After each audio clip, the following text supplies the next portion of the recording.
जब कबीला बनी आस के लोग आज जहां दुबई है यहां आकर रहना शुरू हो गए, उस वक्त ये जगह मुकम्मल रेगिस्तान थी और ये अबू धाबी के कंट्रोल में था। दुबई इस वक्त मच्छरों का एक गांव कहलाता था।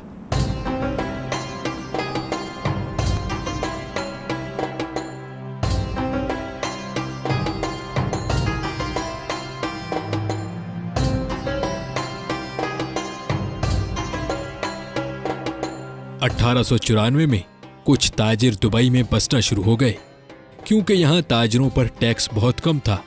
मगर दुबई में अभी भी मछलियां पकड़ने के अलावा कोई खास काम नहीं होता था।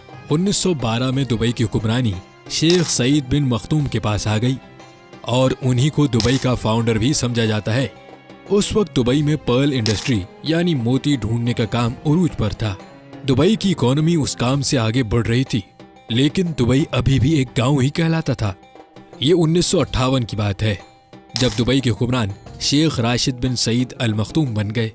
यही वो इंसान थे जिन्होंने दुबई को एक गांव से एक शहर बना डाला।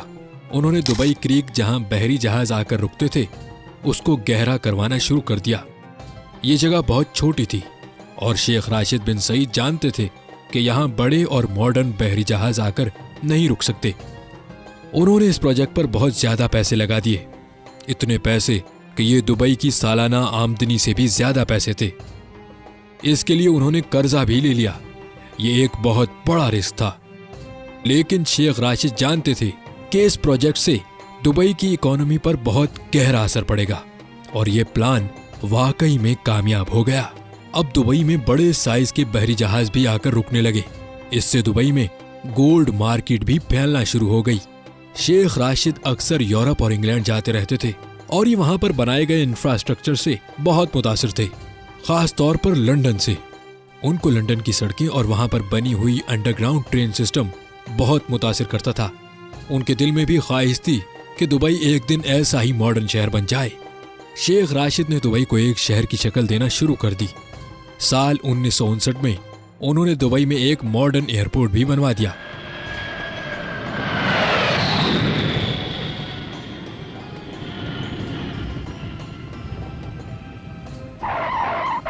वो दुबई में बिजली की लाइंस, टेलीफोन सर्विसेज और पोर्ट्स वगैरह बनवा रहे थे।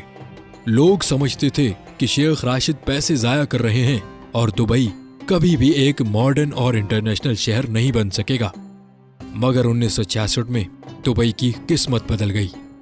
ये वो साल था जब दुबई में ऑयल डिस्कवर हुआ, लेकिन यहाँ तेल के ज़खायर इतने नहीं थे। शेख राशिद ने बहुत ही अक्लमंदी से इस बात को समझा कि दुबई सिर्फ ऑयल पर डिपेंडेंट नहीं रह सकता। उन्होंने उस वक्त कहा था, मेरे पास एक अच्छी खबर है और एक बुरी खबर। अच्छी खबर तो यह है कि दुबई में ऑयल डिस्कवर हो गया है और बुरी खबर यह है कि यह तेल बहुत थोड़ा है। इसीलिए उन्होंने ये तेल का इस्तेमाल करके दुबई में दूसरे प्रोजेक्ट्स बनाना शुरू कर दिए। उन्होंने दुनिया भर से बड़े बड़े इंजीनियर्स और आर्किटेक्चर्स को बुलवाकर दुबई को मजीद तामीर करवाना शुरू कर दिया।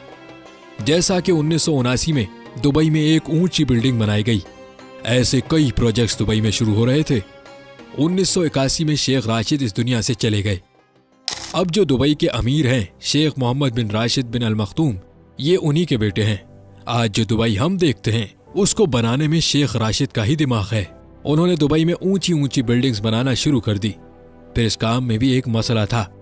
मसला यह था कि कच्ची मिट्टी पर इतनी बड़ी बिल्डिंग्स कैसे खड़ी की जाएं। मगर शेख मोहम्मद बिन राशिद ने उसका हल भी ढूंढ निकाला। शेख मोहम्मद बिन राशिद ने महसूस किया दुबई के अतराफ पहाड़ वी शेप में बने हुए हैं, यानी यहाँ जरूर कभी पानी मौजूद होगा जो पहाड़ों की शेप कटी हुई है। उन्होंने यहाँ ड्रिलिंग करवाई और वहाँ वाकई में पानी मौजूद था और यही पानी दुबई की ऊंची ऊंची बिल्डिंग्स खड़ा रखने में काम आया। जहाँ बाकी अरब ममालिक जो तेल की दौलत पर अपना मुल्क चलाते हैं, वहीं शेख मोहम्मद बिन राशिद जानते थे दुबई को तेल पर जिंदा नहीं रखा जा सकता। आज भी ऑयल दुबई की इकोनॉमी में सिर्फ 1% कंट्रीब्यूट करता है, बाकी 99% पैसा दुबई कारोबारी सरगर्मियों से कमाता है। शेख मोहम्मद बिन राशिद की विजनरी प्लानिंग और अक्लमंदी की ही वजह है कि दुबई इतना अमीर शहर है। उन्होंने दुबई में ऐसी ऐसी चीजें बनाना शुरू कर दी जिनकी वजह से पूरी दुनिया का ध्यान दुबई की तरफ होने लगा, जैसा कि दुनिया की सबसे ऊंची इमारत बुर्ज खलीफा। दुनिया के बड़े बड़े मॉल्स में से एक दुबई मॉल, आलीशान होटल्स और आर्टिफिशियल आइलैंड। दुबई की एयरलाइन एमिरेट्स एयरलाइन ये दुनिया की बेहतरीन एयरलाइंस में से एक है। ये सारी अट्रैक्शंस थी जो लोगों को दुबई खींच कर लाती रही। दुबई में बहुत से फ्री जोन्स भी हैं जहां हर किस्म की टैक्स छूट दी जाती है, जो दुनिया के बड़े बड़े बिजनेसमैन की तवज्जो अपनी तरफ खींचती है। ये फ्री जोन्स दुबई की इकोनॉमी का 20% हिस्सा बनते हैं, जहां तकरीबन 1.5 करोड़ के करीब लोग नौकरी करते हैं। दुबई में आज 80% के करीब वो लोग हैं जो बाकी कंट्रीज से दुबई में आकर सेटल्ड हैं। आज दुबई में वो लोग भी हैं जो मेहनत करके पैसे कमाकर अपने प्यारों को वापस घर पैसे भेजते हैं, और वो लोग भी हैं जिनके पास बहुत सा पैसा है। दुबई में हर वो सहूलत मौजूद है जो दुनिया के बड़े बड़े मिलियनर्स और बिलियनर्स को अपनी तरफ लाती है।